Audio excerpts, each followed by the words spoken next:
For the husband is the head of the wife, even as Christ is the head of the church and he is the Savior of the body.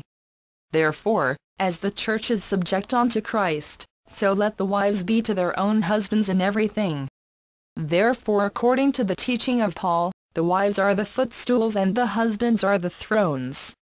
In one usurping stroke, Paul, on behalf of the Anunnaki, subordinated all Christian women to an inferior status.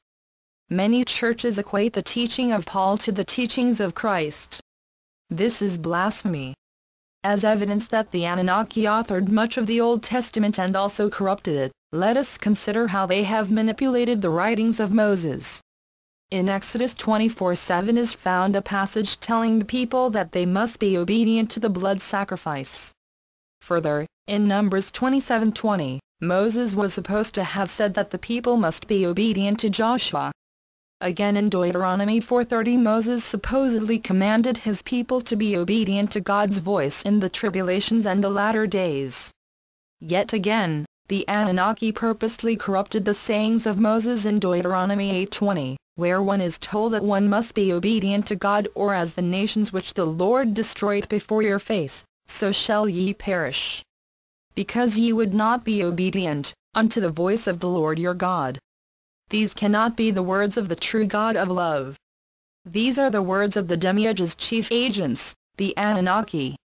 The true God does not punish people or nations or anything.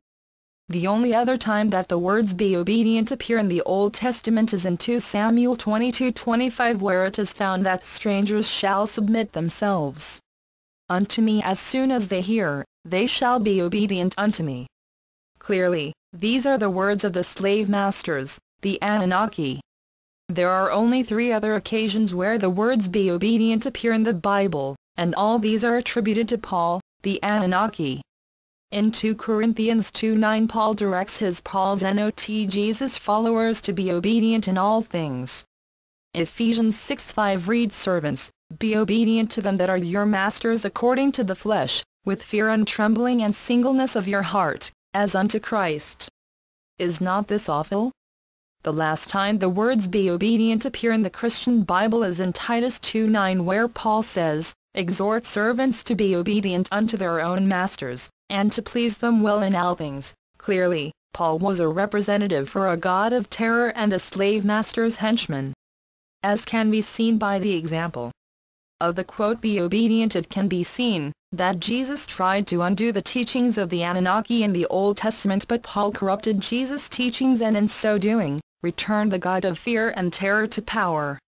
The creation myths throughout the world are similar in their major thrusts.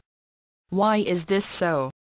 This is because the various creation myths were spread by the Anunnaki as they migrated around the world. These religions set up by the Anunnaki to control and manipulate the populations incorporated the various creation myths. These religions are not based upon love, they are based upon fear.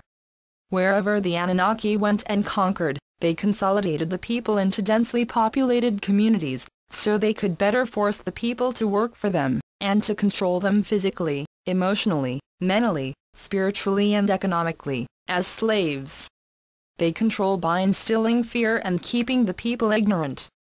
These patterns still exist today. However, they are subtler and often appear more attractive today than they did in the past. Thus in this sense, humans were slaves to the Anunnaki before, and they remain so today. The Anunnaki introduced the adornment of the body with jewelry.